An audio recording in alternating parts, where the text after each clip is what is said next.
I found my wife's college photo album and uncovered a 12-year lie.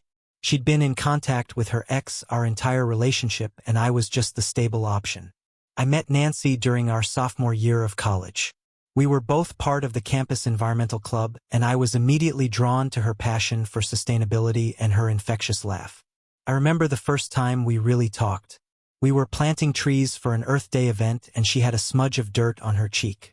I pointed it out, and she just laughed and smeared more dirt on her face, saying she was one with nature now. That carefree spirit was what made me fall for her. We started dating a few months later, and things moved quickly. Nancy was my first serious girlfriend, and I was head over heels. We'd spend hours talking about our dreams for the future, how we wanted to travel the world, maybe join the Peace Corps together, and eventually settle down in a small eco-friendly house. Nancy had just gotten out a long-term relationship when we met. She dated a guy named Edward all through high school and their first year of college. From what she told me, it had been intense but tumultuous. They broke up when Edward cheated on her with a girl in his dorm. Nancy was heartbroken, and that's partly why she threw herself into environmental activism as a way to channel her pain into something positive. I knew Nancy was still hurting when we got together, but I thought I could be the one to help her heal. I made it my mission to show her what a loving, faithful relationship could be like. Looking back, maybe I was naive. Fast forward 12 years. Nancy and I have been married for 10, living in the suburbs with our rescue dog, Luna. We both work for environmental nonprofits, not quite the Peace Corps, but still following our passion. Life has been good, or so I thought.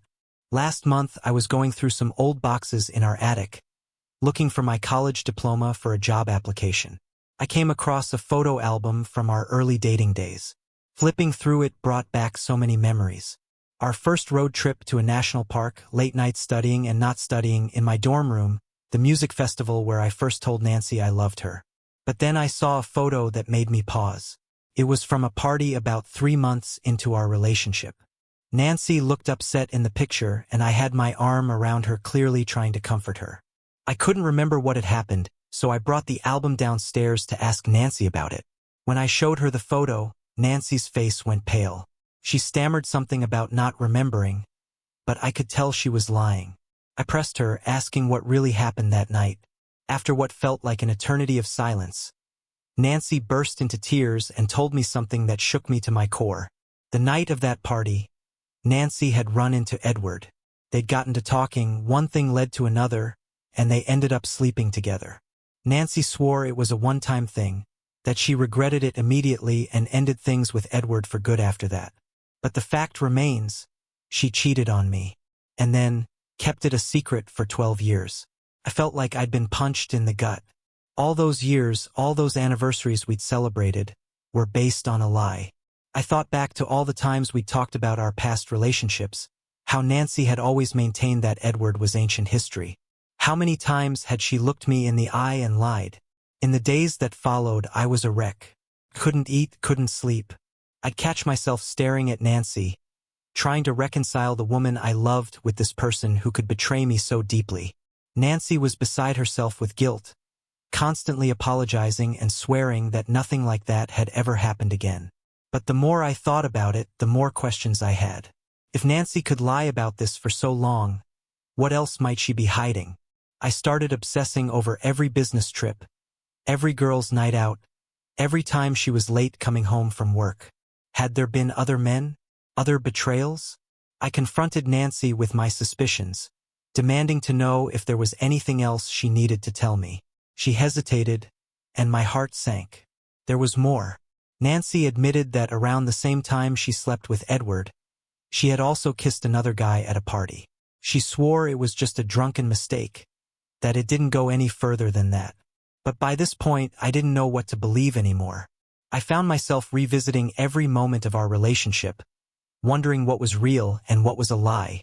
I thought about the necklace I'd given Nancy for our first anniversary, a little silver tree to represent the day we met. She'd cried when I gave it to her, saying it was the most thoughtful gift she'd ever received. Now I wondered if those tears were from guilt rather than joy. The worst part was realizing how easily Nancy had been able to lie to me all these years. We'd built a life together, shared our deepest secrets, or so I thought, planned for our future, and all that time, she'd been carrying this secret. How could I ever trust her again?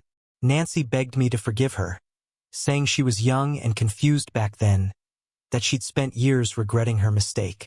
She swore she'd been faithful ever since, that she truly loved me and had committed herself fully to our relationship. But her words felt hollow in the face of such a long-standing deception.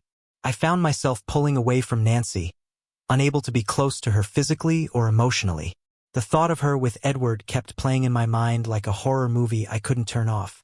I'd wake up in the middle of the night, drenched in sweat, from dreams of Nancy leaving me for Edward. Our friends started to notice something was off. We'd always been the couple that everyone else looked up to, the high school sweethearts who made it work. Now we were barely speaking to each other at social gatherings. I made excuses about stress at work, not ready to share the truth. I didn't know what to do. Part of me wanted to fight for our marriage, to believe that we could work through this. We had built a life together, our little eco-friendly house that we'd spent years making as sustainable as possible, our shared dream of eventually starting an animal sanctuary. Could I really throw all that away? But another part of me wondered if I could ever truly trust Nancy again. The foundation of our relationship felt irreparably damaged. Every time Nancy told me she loved me, I found myself questioning if it was true. Was I just a safe option for her? Had she settled for me because Edward didn't want a serious relationship? I thought about the life I'd lived for the past 12 years, blissfully unaware of Nancy's betrayal. How many moments had been tainted by this secret? Our wedding day, when Nancy vowed to be faithful to me, had she thought about Edward then? When we bought our first house together, was she imagining a life with someone else? The uncertainty was eating me alive. I'd always prided myself on being a rational, level-headed person, but now I found myself consumed by jealousy and doubt. I'd catch myself scrolling through Nancy's old Facebook photos, looking for any sign of Edward. I even drove by his old house one day, half expecting, hoping, fearing, to see Nancy's car parked outside. I knew this couldn't go on. Something had to change, but I didn't know what. The thought of leaving Nancy was terrifying. She'd been my entire adult life, but staying in this limbo of mistrust and resentment wasn't sustainable either. As I write this, I'm sitting in our spare room, where I've been sleeping for the past week. Nancy is downstairs, probably crying again. I can hear her moving around, but I can't bring myself to go to her. I'm lost and don't know what to do next. Has anyone been through something similar? How do you rebuild trust after such a long-standing lie? Is it even possible? Any advice would be appreciated. Update 1. It's been a month since my last post, and I wanted to give an update on my situation. Things have been complicated, to say the least. After my initial post, I decided I needed some time away from Nancy to clear my head. I packed a bag and went to stay with my older brother, Mark, for a week. Mark and I have always been close, and he was the only person I felt I could confide in about what was happening. Mark was furious when I told him about Nancy's infidelity. He never really liked Nancy, always saying she seemed flighty and unreliable. I had chalked it up to brotherly protectiveness, but now I wondered if he had seen something in her that I had been blind to. During my week at Mark's, I did a lot of soul-searching. I thought back to the early days of my relationship with Nancy, trying to see if there were any red flags I had missed. I remembered how Nancy would sometimes get quiet and distant when we ran into people from her past. At the time, I had attributed it to her introverted nature, but now I wondered if there was more to it. I also thought about Edward, the ex-boyfriend I had never met, but who now loomed large in my mind. Nancy had always described their relationship as intense but toxic. She told me stories about Edward's jealousy, how he would accuse her of flirting with other guys and start huge fights. I had felt sorry for Nancy, proud that I could offer her a more stable, trusting relationship. The irony of that thought now was not lost on me. When I returned home after the week away, Nancy and I had a long, intense conversation. I told her how deeply her betrayal had hurt me, not just the act itself, but the years of deception that followed. Nancy cried and apologized profusely, swearing again that nothing like that had ever happened since. I decided to give our marriage a chance, but I made it clear that things needed to change. I told Nancy that I needed complete transparency from her going forward. This meant open access to her phone, email, and social media accounts. She agreed without hesitation, even offering to delete her social media altogether if it would help me trust her again. However, as the weeks went by, I found myself constantly checking Nancy's messages and emails. It was exhausting and made me feel terrible, but I couldn't stop. Every time Nancy's phone buzzed, I felt a pang of anxiety. Was it Edward? Some other man I didn't know about? This wasn't the kind of relationship I wanted, but I didn't know how else to rebuild trust. About 2 weeks ago, something happened that made everything even more complicated. I was going through some old boxes in our attic, still looking for that elusive college diploma, when I came across Nancy's old journals from college. I know I shouldn't have, but I couldn't resist reading them. What I found shook me all over again. In her journal entries from around the time we started dating, Nancy wrote about feeling torn between me and Edward. She described Edward as her true love and wondered if she was settling by choosing me. There were entries where she compared us, listing pros and cons. It was painful to read how uncertain she had been about our relationship in those early days. One entry in particular stood out to me. Nancy had written about a night when Edward had shown up at her dorm room, drunk and begging for another chance. She wrote about how tempted she was to take him back, how alive he made her feel. But she also wrote about me, describing me as safe and stable. She concluded the entry by saying she was choosing me because it was the smart choice, but that she would always wonder about Edward. Reading these words felt like a knife to my heart. All this time I had thought I was Nancy's first choice, her true love. But now I wondered if I had just been the safe option, the reliable guy she settled for because Edward was too volatile. I confronted Nancy about the journals. She was upset that I had invaded her privacy, but tried to explain that those were just the confused thoughts of a young girl. She insisted that she chose me because she truly loved me and that her feelings for Edward faded quickly. But I couldn't shake the feeling that I was her second choice, that she had settled for me because Edward didn't want a serious relationship. To make matters worse, I found out through a mutual friend that Edward had recently moved back to our city. He's single and has been reaching out to old friends, including some that Nancy and I still hang out with. I can't help but worry about them potentially reconnecting. When I asked Nancy if she'd had any contact with Edward since he moved back, she hesitated before saying no. But I caught a flicker of something in her eyes that made me doubt her. I hate feeling this way, constantly suspicious and uncertain. Our friends have started to notice that something's off between us. We've been avoiding social gatherings, making excuses to stay home. I'm afraid of running into Edward at a party or event. I'm also terrified of Nancy seeing him again and old feelings resurfacing. Last weekend, we ran into one of Nancy's old college friends at the farmer's market. The friend mentioned that there was talk of a college reunion next year. The thought of Nancy potentially seeing Edward at this reunion filled me with dread. When I brought it up later, Nancy got defensive, accusing me of not trusting her. But how can I, given everything that's happened? I'm trying to work on our relationship, but it feels like every step forward is followed by 2 steps back. Nancy has suggested we see a marriage counselor, but I'm hesitant. I'm not sure I want to air our dirty laundry to a stranger, and part of me worries that a counselor might try to minimize Nancy's betrayal or pressure me into forgiveness before I'm ready. I love Nancy, but I'm starting to wonder if love is enough. Can I ever fully trust her again? Am I always going to be looking over my shoulder, waiting for the other shoe to drop?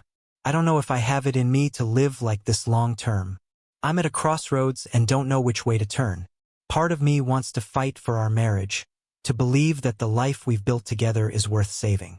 But another part wonders if it's time to walk away, to give myself a chance at a relationship built on honesty from the start. As I write this, Nancy is downstairs making dinner. I can smell her vegetarian lasagna, my favorite dish. It's such a normal, domestic scene, but it feels like there's an ocean between us. I don't know how to bridge that gap, or if I even want to try. Any advice or perspectives would be greatly appreciated. How do you move forward when the past keeps pulling you back? Update 2. It's been 2 months since my last update, and a lot has happened. I'm still struggling, but some things have become clearer. After my last post, I decided to take a more proactive approach. I told Nancy that I needed to know everything if we were going to have any chance of moving forward. I asked her to write down a complete timeline of her relationship with Edward, including any contact they'd had since we'd been together. Nancy was reluctant at first, but she agreed. What she wrote was more detailed and painful than I expected. She admitted that she and Edward had been in contact sporadically over the years, mostly through social media. They never met in person, but there were occasional flirty messages and reminiscing about old times. The most recent contact was just after Edward moved back to town. He had reached out to her on Facebook, asking to meet for coffee to catch up. Nancy said she declined, but she admitted to being tempted. This was the contact she had hesitated to tell me about before. Reading all of this was like a punch to the gut. Even though there hadn't been any physical cheating beyond the initial incident, the emotional connection Nancy maintained with Edward felt like a betrayal all over again. I confronted Nancy about why she kept in touch with Edward all these years. She broke down and admitted that part of her had always wondered, what if?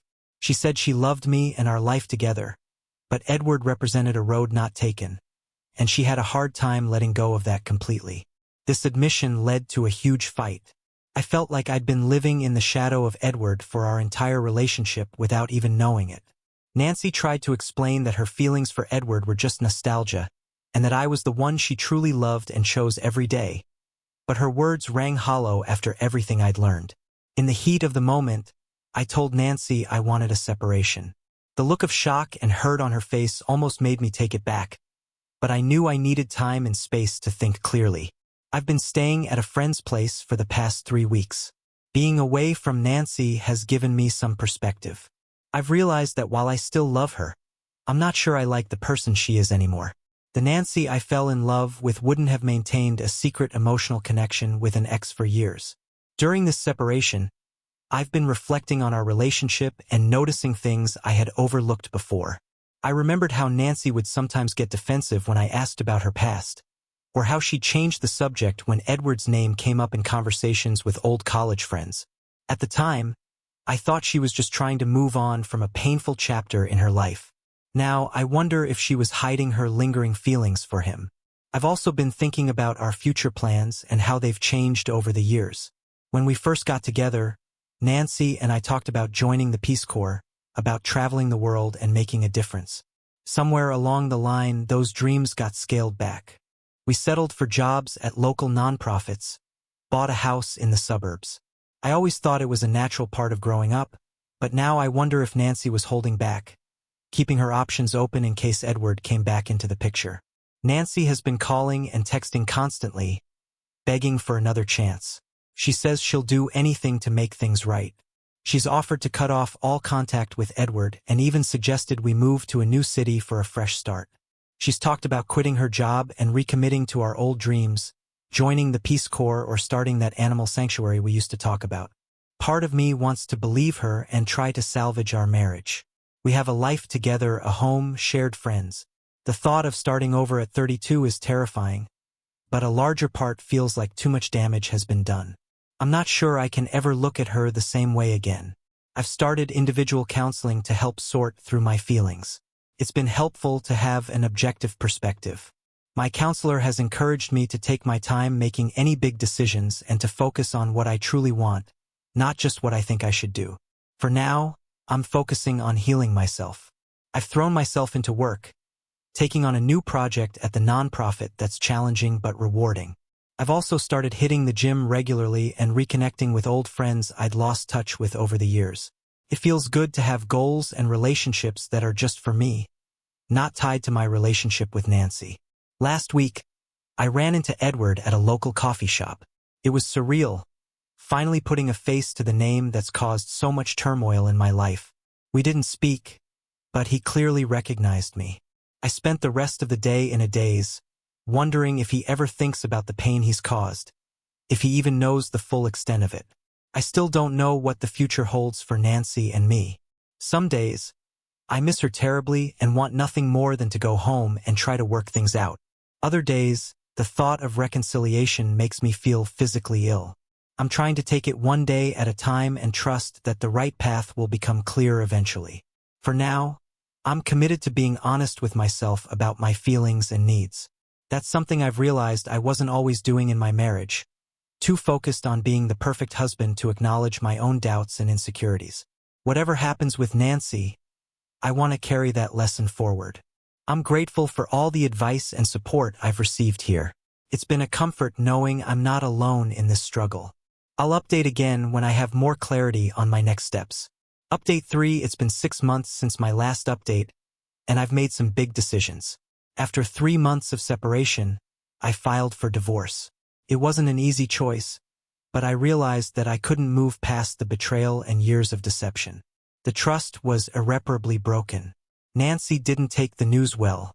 She pleaded for another chance, promised to change, and even suggested we start over completely. New city, new jobs, everything. But I knew in my heart that it wouldn't solve the underlying issues.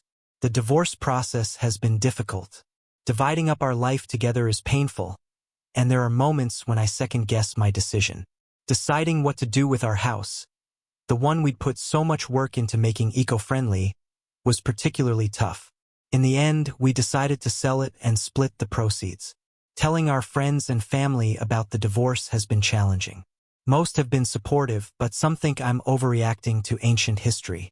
My brother Mark has been my rock through all of this, offering a spare room when I needed it, and just listening when I needed to vent. I've had to distance myself from those who don't understand or respect my decision. It's been hard losing some friendships, but I've realized that true friends will support you even if they don't agree with your choices. Speaking of Edward, I found out through mutual friends that he and Nancy have been spending time together. Apparently they ran into each other at a local coffee shop shortly after I moved out, and they've been reconnecting since then. While it hurts, it also confirms that I made the right decision. Their relationship, whether platonic or romantic, is no longer my concern. I've been focusing on rebuilding my life as a single person. I've moved into a new apartment in the city, closer to work, and to the kind of active, environmentally conscious lifestyle I've always wanted. I've taken up new hobbies, joined a rock climbing gym, and started taking cooking classes. It's been fun learning new skills and meeting new people. I've even started dating casually. It feels strange after being with Nancy for so long, but also exciting. I'm not looking for anything serious right now, just enjoying getting to know new people without the pressure of commitment. Work has been a great distraction. I've thrown myself into a new project at the nonprofit, working on a campaign to protect local wetlands. It's challenging and sometimes frustrating, but it feels good to be making a difference. I'm even considering going back to school for a master's in environmental science, something I'd always wanted to do, but had put off. Looking back, I can see red flags I missed in our relationship. Nancy always had a way of minimizing my feelings or turning situations around to make herself the victim. I realize now that this was a pattern throughout our marriage, not just with the Edward situation. I'm not angry anymore, just sad for what could have been. But I'm also hopeful for the future. For the first time in a long time, I feel like I'm being true to myself and my own needs. To anyone going through something similar, my advice would be to trust your gut. If something feels off in your relationship, it probably is. Don't ignore those feelings or let someone convince you that you're overreacting. I don't know what the future holds, but I'm looking forward to finding out. Thank you to everyone who offered support and advice throughout this journey. It's been a tough road, but I'm finally starting to see the light at the end of the tunnel.